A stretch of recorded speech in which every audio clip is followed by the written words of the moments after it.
Bonjour tout le monde. Pour la suite de la vidéo pour apprendre le crochet. Et là, je vais vous apprendre à faire des mailles serrées dans une maille. À la suite de ce qu'on a fait avec la chaînette. Pour vous faire une ligne. Je reprends où on était. J'espère que vous avez bien compris mes explications. Vous me le direz. On a une chaînette. Dans la chaînette, il y a des mailles. On va prendre notre crochet et on va piquer dans la maille. Alors, une maille, ça se croise. Alors, pour être bien, pour bien vous montrer, on va le piquer là, là. C'est pour ça il ne faut pas trop serrer ni trop lâche. Alors, on le pique, on y va. Là, je l'ai un peu trop serré. On y va, on y va. Il va rentrer, croyez-moi. Hop là. Une fois qu'on est dans la maille, on prend. C'est pas un jeté, on le prend. Le fil qui est là, devant soi, on le prend. Hop. Et on a un jeté sur. Voilà. On fait un jeté. Mes explications, je suis pas doué en explications, mais les images. Ah, les images parlent d'elles-mêmes. On repique dans la maille suivante. Vous voyez, là, on l'a piqué là. On va piquer là. Hop. Enfin, jeter. Et hop. On pique dans la maille suivante. Hop. Voyez. Là, on va piquer là. Regardez. Hop. Si ça veut pas. Là, je regarde mon écran, c'est pour ça. Hop. Hop. Hop. Enfin, jeter. Et on met dans les deux boucles. Hop. Alors là, on va faire une bride. Ça veut dire on fait un jeté avant, piquer dans la maille, on va piquer dans la maille, la suivante, hein. On refait un jeté, hop. Là, on passe dans deux boucles, 1, 2, et on refait un jeté et on repasse dans deux boucles. On fait encore une bride, on repique dans la maille suivante, on prend, là il y a 3 boucles, on fait une quatrième boucle, on va dans la première, deuxième, refaire un jeté, première et deuxième. Et ça fait une bride. Une demi-bride, c'est comme ça. On fait un jeté, pique dans la maille, hop, on fait un jeté. Et là, on passe dans les 3 boucles. Hop là. Là, on voit bien la différence entre une demi-bride et une bride. C'est plus petit.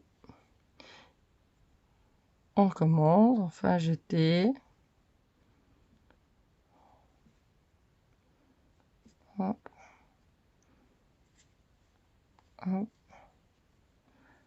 Bon, mes explications sont pas top, mais les images parlent d'elles-mêmes si ça se floute pas. Voilà. Et une triple bride, bah là on fait un jeté, un deuxième jeté. On pique. Hop, on refait un jeté. Là par contre on a 1, 2, 3, 4, 5. On fait 2 par 2. 1 dans deux boucles. On fait un jeté dans deux boucles. On refait un jeté dans deux boucles. Et là on a un double bride. Une double. 1, 2. On commence. Si ma maille, hop, je plie dans ma maille, on fait un jeté. 1, 2, on refait un jeté. 1, 2, on refait un jeté. une, deux. Voilà la double bride. Double bride, demi-bride, une bride. Voilà. Et une maille serrée, je vous la refais. Là, on fait rien du tout. On pique dans la maille. On prend, on fait un jeté et on serre. Maille coulée, maille serrée. Et une maille coulée, bah là, c'est juste on pique. Voilà, elle est sortie. On pique, on prend, on fait rien du tout. Et on met la boucle. Voilà, une maille coulée.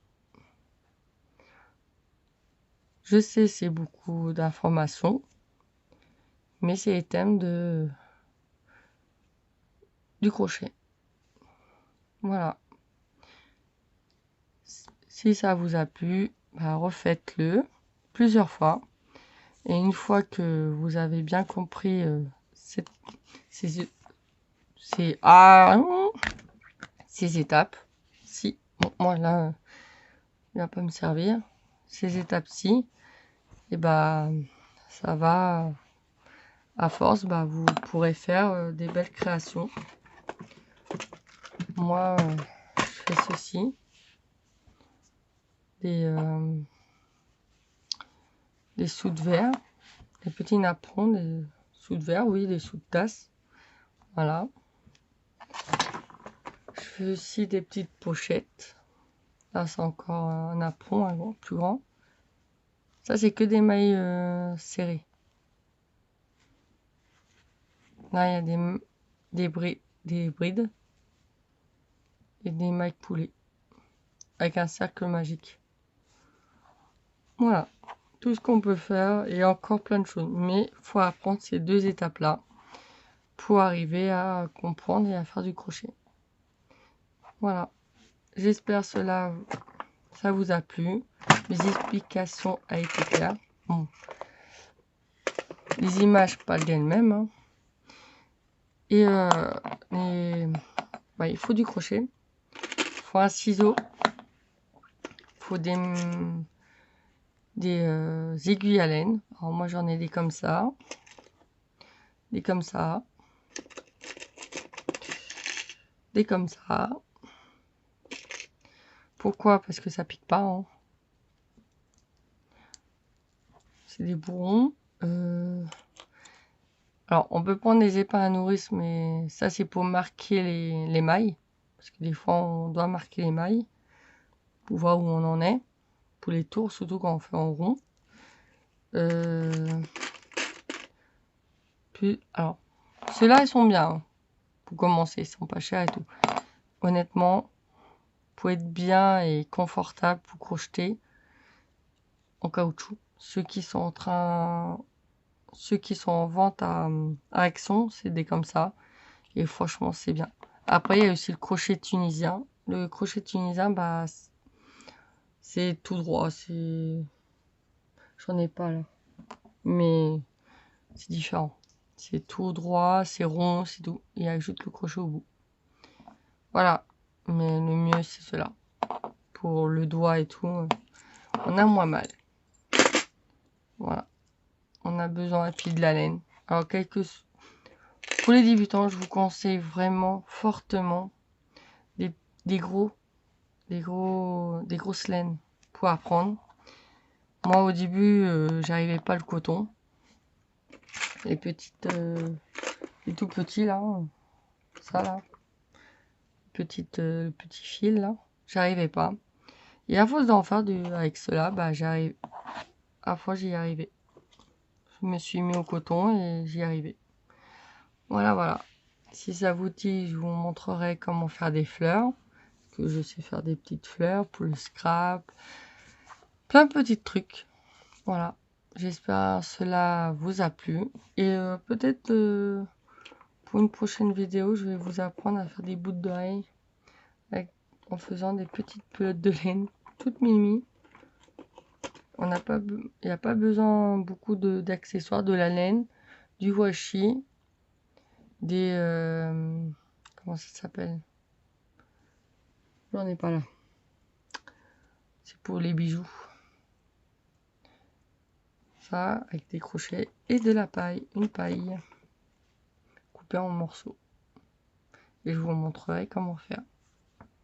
On peut faire même des bijoux d'album avec ça, si ça vous dit. Voilà, voilà. Bon, sur ce, je vous souhaite un bon dimanche et je vous souhaite un bon dimanche et à très bientôt pour une prochaine vidéo. Bye bye.